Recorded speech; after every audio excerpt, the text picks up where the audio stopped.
It's that time again, ladies and gentlemen. Game of Thrones Season 6, Episode 1. The Red Woman, that's the name of the episode. Look at this shot. This looks amazing. It looks like straight up from a fairy tale art book. Just the composition of this shot. Was I the only one who thought that this was actually the best sequence, like the best part of the episode? When Theon and Sansa are running away. By the way, the music when they were running away was great. I kind of get the feeling that this is going to be Sansa's year. I really do. I mean, it was a very strong opener for her. Like the sequence just was so well executed. From the moment they start running to when the Bolton soldiers catch up with them to when we see Brienne, oh my god, seeing her made me so happy. And Pod too, like both of them were putting in work. Theon finished one of the guys off, so he's slowly beginning to regain his Theon-ness. He tells Sansa, you should go north. Jon is Lord Commander at the Wall. Obviously, he doesn't know that he's dead. But yeah, it was just a nice combination of character dynamics in this one sequence that I really liked. But my favorite scene was definitely like the whole like pledging of the sword. The fact that Brienne actually pledges her sword to Sansa just like she was serving under her mom, and Sansa this time actually accepts. And there was something really heartwarming and at the same time very heartbreaking about the fact that Sansa just didn't she couldn't remember the words, like the proper words to the pledge, to how to respond to that, and Podrick had to be the one to remind her. There's just something really heartbreaking because it's like she's gone through so much. The jargon of nobility has kind of escaped her because of all the trauma that she's experienced. And I don't know, it was just really, really a real scene that I just felt like it was kind of a reminder of her old self, but yet she hasn't been that for quite some time. The first section of this episode actually it just takes place in the north. We have Winterfell, we have the Wall, we have Sansa, Brienne, all that stuff. And honestly, this episode was so heavy in terms of setup. We got set up all over the place. And obviously the cliffhanger at the end. Game of Thrones each episode has to end with a cliffhanger. There's a very interesting scene with Ramsay that kind of tricks you a little bit into thinking, hey, maybe he's not all that douchey. Maybe he's actually a real person, because he's actually emoting. He's showing feelings of sadness towards the loss of this girl. He actually says, well, out of all the people, she was the only one who wasn't really afraid of me. Everybody was fucking afraid of me. Everybody's still afraid of me because they think I'm fucking crazy, with good reason, because he fucking is. And he cries a little bit, so you kind of begin to feel sorry for the dude, and then he's like, just throw her body to the dogs. And then you're like, no, you're still a fucking douche. But Game of Thrones is known for doing that a lot, just giving you three-dimensional characters, because George believes this. He thinks that, and it's a fact, not everybody is 100% good and not everybody is 100% bad. And you kind of get another example of this in the same episode with Cersei. By the way, amazing acting by Lena Headey in this scene. The moment she just sees Jaime coming in without Myrcella, you can tell. There was no words in this scene, and you can tell. This is the pain of a mom just losing one of her kids. Another one. So it's two down, one to go. Which I guess that means that she's going to be super overprotective of Tommen now. And Jaime just tells her, don't worry, we're going to make people pay for this. So a lot of setup.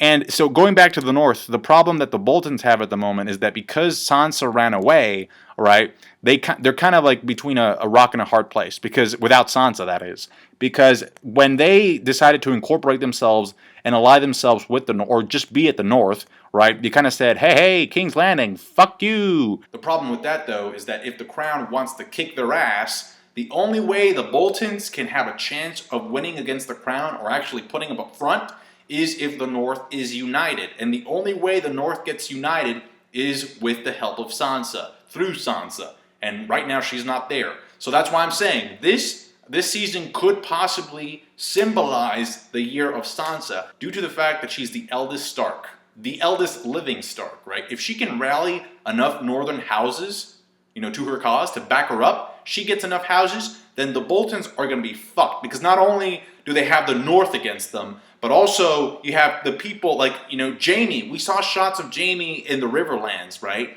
You have the people from the Crown pushing up against the Boltons too. So they're going to have fights on two fronts. Plus, that's not even taking into account the possibility of a certain someone coming back and coming in from the north with an army of wildlings. Then again, maybe Cersei is going to tell Jaime to go and kill Sansa.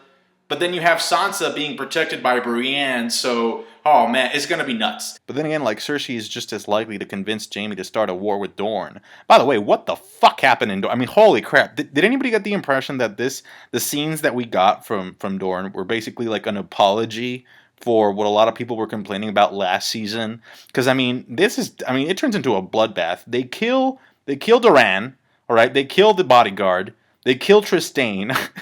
I mean, what the hell? So now, basically, did they just like stage a coup, like a coup d'état?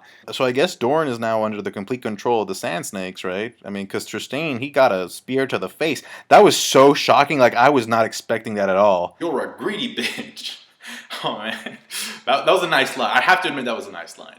Anyway, you go to Meereen, and there's still not much going on there. Like Tyrion summarizes it perfectly. He says, "Fear has forced the city into a standstill." So it's not much going on. Like the slaves are kind of like, well, the people who were slaves are kind of like figuring out what to do. So again, more setup. Oh, and then Tyrion and Varys kind of deduced that maybe the Sons of the Harpy have to be led by somebody. So there's still a master in the shadows giving them orders. Ooh. So I guess next week, that's when they start getting attacked, because I did see Tyrion in the preview going to the dungeon. Technically speaking, I guess the final shot that we get from them is like the navy, the ships are in flames, so they already started attacking. But I guess the next episode they're gonna go and attack the fortress itself, where Daenerys' friends are. So if you were planning on sailing to Westeros anytime soon, oh, I got news for you. Unless you're flying to Westeros aboard a dragon, then that could work. We go to Daenerys. Daario and Jorah are trailing her. There's a brief conversation of the friend zone there. Daario's kind of like, "Hey, Jorah, how does it feel to be a friend-zoned gargoyle?" Actually, he doesn't know about the grayscale, so yeah, that just sucks for Jorah, man. I feel so bad for him. I know you love her, but you're gonna turn into a gargoyle. So I just wish you the best, Jorah. I hope that you find the best gargoyle lady you can get. By the way, the cinematography in this episode, the sets, the settings were just freaking amazing. They look great. The establishing shots were great. But anyway, with Dany, there's just a very brief joke about, hey, does the carpet match the drapes? Ha ha, hee hee ho ho. And then they find out that she was actually Khal Drogo's widow, Aquaman's widow, and then the Dothraki are like, well, okay, well, if that's the case, then we can't rape you. But she has now been sentenced to go to the Dothraki capital and live out the rest of her days there, locked up with the rest of the widows.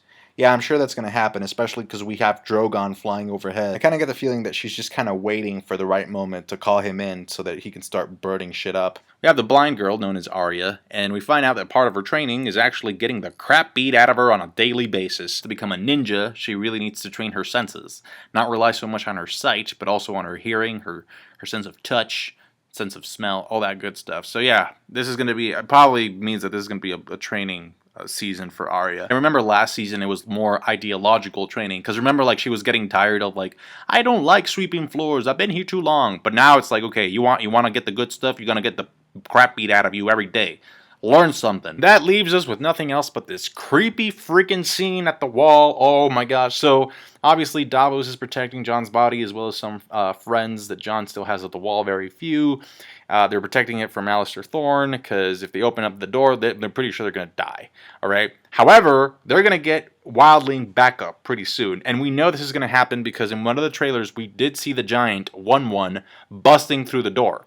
So help is on the way for sure, and then Melisandre by the end just made me just lose my appetite for the next 12 hours at least. Oh my god, that was... Oh. Could they have at least like incorporated like some type of a warning? A sign that comes up on screen. Warning, you're about to see an old naked lady. It just came out of nowhere. My eyes were not ready. My eyes were... How do you go from looking at this amazingly beautiful woman, and then just, the shot changes and it's like... This was some Dorian Gray / Mother Gothel from Tangled type shit. Very, very disturbing, but a very nice cliffhanger nonetheless. It was crazy though, because it's like, I think George said that she's like centuries old, a couple of centuries old. So that obviously means that she knows something about Rhaegar. She knows, she knows something about everything, if that's the case. She probably knows about the children of the forest, all that stuff. And yeah, so the Lord of Light has been keeping her alive, and she's been really doubtful about it, like for the last couple of days. Ever since Stannis lost. And she does say in the beginning of the episode, like, I actually saw Jon fighting at Winterfell. So that was a prophecy. That's like some vision that's going to come true.